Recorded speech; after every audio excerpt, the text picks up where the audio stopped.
मैं कॉलेज में पढ़ती थी तभी मुझे अजय नाम के लड़के से प्यार हो गया और फिर हम दोनों ने भागकर शादी कर ली। लेकिन एक दिन मैं अजय के साथ अपने कमरे में सो रही थी, तभी ना जाने अजय ने मेरे साथ क्या किया कि मुझे अपना कुछ भी होश नहीं रहा। जब सुबह मेरी आंख खोली तो मैंने देखा कि मैं किसी दूसरी जगह पर पहुंच गई थी। वहां पर एक औरत जो देखने में बहुत ही गुस्सैल और क्रूर लग रही थी, जिसके साथ में एक मोटा सा आदमी लठ लेकर खड़ा हुआ था, मेरे सामने खड़ी हुई थी और मुझे देखकर खुशी से कहने लगी, अरे वाह, मेरी बुलबुल तो बहुत ही खूबसूरत है। चल अब जल्दी से खड़ी हो जा, धंधे का टाइम हो गया है। मैंने हैरानी के साथ उस औरत से पूछा, आप क्या कर रही हैं? मैं कहाँ पर हूँ? मुझे अपने पति से मिलना है। कहाँ है मेरे पति अजय? उस औरत ने मुझसे कहा कि अजय, तेरा कोई पति नहीं है।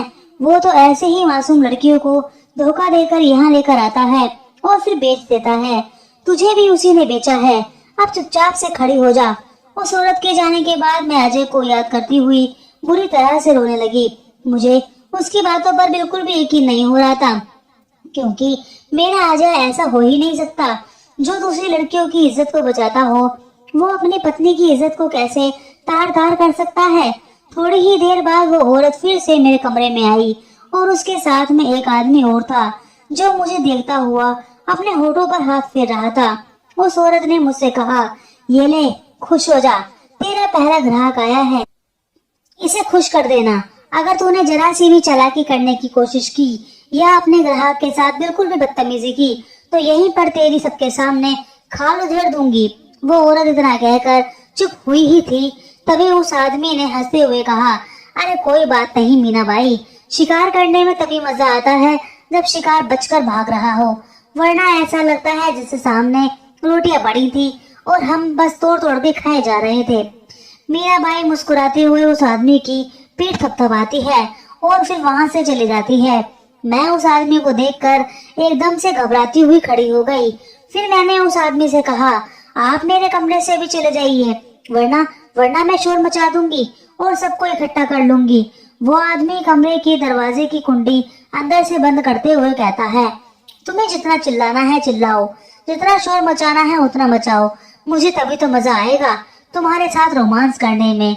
तुम्हारे जैसे चिड़िया कभी कभी मिलती है जो बाहों में आते ही फड़फड़ाने लगती है।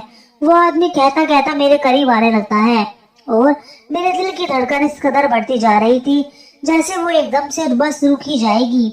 मैं उस आदमी के सामने घुटनों के बल बैठकर गिड़गिड़ाने लगी। मैंने कहा, भैया प्लीज भैया, मुझे छोड़ दो भैया, मुझे जाने दो, मुझे अपने पति के पास जाना है। फिर उस आदमी ने बहुत ही बेरहम तरीके से मेरे बाल पकड़कर मुझे खड़ा किया और मेरे होठों को घूरते हुए कहने लगा, मैं तुझे कैसे छोड़ दूं?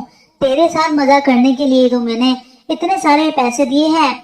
चल अब बहुत हो गया तेरा रोना धोना, अब जरा मुझे भी थोड़ा बहुत मजा कर लेने दे। फिर वो आदमी मेरे करीब आने लगा और उसने मेरा दुपट्टा खींचकर दूर फेंक दिया और मैं मदद के लिए चिल्लाती हुई तड़पने लगी। कई घंटे मेरी इज्जत को मेरे अपने पैरों तले रोदने के बाद वो आदमी वहां से चला गया। मैं दर्द से तड़पती हुई एक कोने में बैठी हुई रोती रही।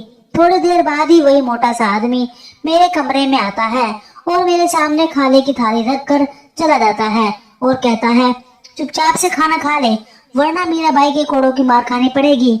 मुझे उस समय तो बहुत जोर से भूख लग रही थी, लेकिन मेरा मन तो बस मरने के लिए कर रहा था। मैं नहीं चाहती थी कि मैं ऐसा जीवन जीऊं, लेकिन बस मैं एक बार मरने से पहले अजय से मिलना चाहती थी। मेरा मन ये बात मानने के लिए बिल्कुल भी तैयार नहीं था कि अजय मेरे साथ ऐसा कर सकता है। मुझे आज भी याद है जब अजय ने कॉलेज की पार्टी में सभी लोगों की बुरी नजरों से मुझे बचाकर मेरे घर पर छोड़ा था। फिर वो इंसान मेरे साथ ऐसा कैसे कर सकता है? मैं वहीं पर अजय का इंतजार करने लगी, लेकिन मेरा इंतजार बहुत लंबा और दर्द भरा होता गया। वो औरत रोज किसी न किसी को मेरे कमरे में भेज दिया करती और वो आदमी मेरे जिस्म को और मेरी आत्मा को तार तार कर देते।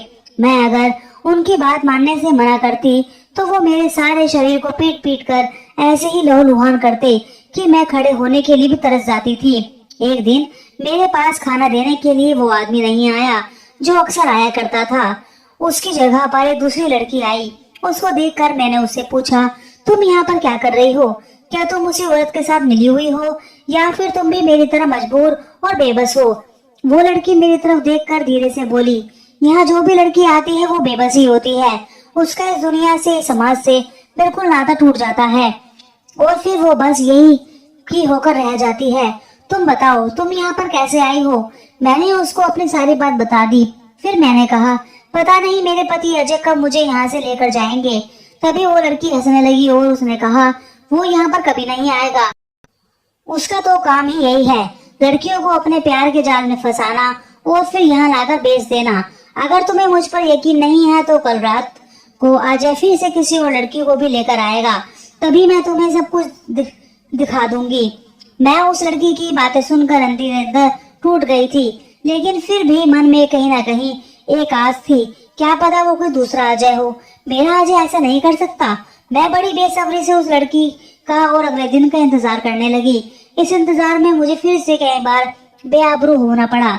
अगले दिन जैसे ही रात हुई तभी वो लड़की चुपके से मेरे कमरे में आई और उसने मुझसे कहा कि तुम पहले मुझसे वादा करो कि तुम चुपचाप से मेरे साथ चलोगी और बस अजय को देखकर वापस आ जाओगी। अगर मीरा बाई ने हमें देख लिया तो हमें जान से मरवा देगी। मैंने उस लड़की से वादा किया कि मैं बस अजय को दूर से देखकर ये पता लगाना चाहती हूँ क्या सच में वो मेरा ही अजय है या कोई और है। फिर वो लड़की चुपचाप से मुझे लेकर वहां पर जाने लगी। मैंने दूर से देखा कि सच में वही अजय मेरा अजय है। मेरा पति अजय ही किसी और दूसरी लड़की को लेकर आया है और उसे वहां पर छोड़कर उसके बदले में पैसे लेकर जाने लगा। उसको जाते हुए देखकर ना जाने मेरे मन में क्या हुआ। मैं जल्दी से भागती हुई अजय की तरफ गई और कहने लगी, अजय रुक जाओ अजय। वो मुझे देखकर जल्दी से कदम बढ़ाता हुआ बाहर की तरफ जाने लगा। अजय मुझे छोड़कर मत जाओ, मैं तुम्हारे बिना नहीं जी सकती, प्लीज। मैं अजय की तरफ जा ही रही थी कि तभी उस मोटे आदमी ने मुझे पकड़ लिया और मेरी आंखों के सामने देखते ही देखते अजय भी ओझल हो गया। अजय के जाने के बाद मीनाबाई गुस्से में मेरे पास आई और मेरे बाल पकड़कर कहने लगी, तुझ में इतनी हिम्मत आ गई कि तू अपने कमरे से बाहर निकलेगी। अब मैं तुझे बताती हूँ कि मीनाबाई के कमरे सामने हिम्मत दिखाने की क्या सजा होती है। ये कहने के बाद वो मुझे बुरी तरीके से पीटने लगी। आज तो ना जाने मुझे मीनाबाई के एक भी कोड़े की मार लगी ही नहीं रही थी, क्योंकि जो मार मुझे अजय ने दी थी उसके आगे तो इस दुनिया की सभी मार बिल्कुल बेकार है। वो मुझे मारती गई और मैं चुपचाप बेजान वहीं पड़ी रही। जब मीनाबाई मुझे पीट पीट कर थक गई तो वहां से चली गई और कुछ लड़कियों से मुझे उठाकर मेरे कमरे में फेंक दिया गया। मैं अपनी आंखों में आंसू लिए बस अजय को याद कर रही थी और उसको उस धोखे को याद कर रही थी। जैसे ही मेरे शरीर में थोड़ी सी जान आई तभी मैंने पंखे पर फांसी का फंदा बांधकर अपनी जान दे दी, क्योंकि मैं इस जीवन को और जीना नहीं चाहती थी। मुझे पता था कि मैं यहाँ से निकल नहीं सकती, मुझे यहाँ से कोई भी जाने नहीं देगा, इसलिए मैंने अपना जीवन खत्म कर लिया। दोस्तों, आपको हमारी कहानी कैसी लगी कमेंट बॉक्स में जरूर बताइएगा और हमारी ऐसी कहानी सुनने के लिए हमारे चैनल को लाइक एंड सब्सक्राइब जरूर कीजिएगा। धन्यवाद।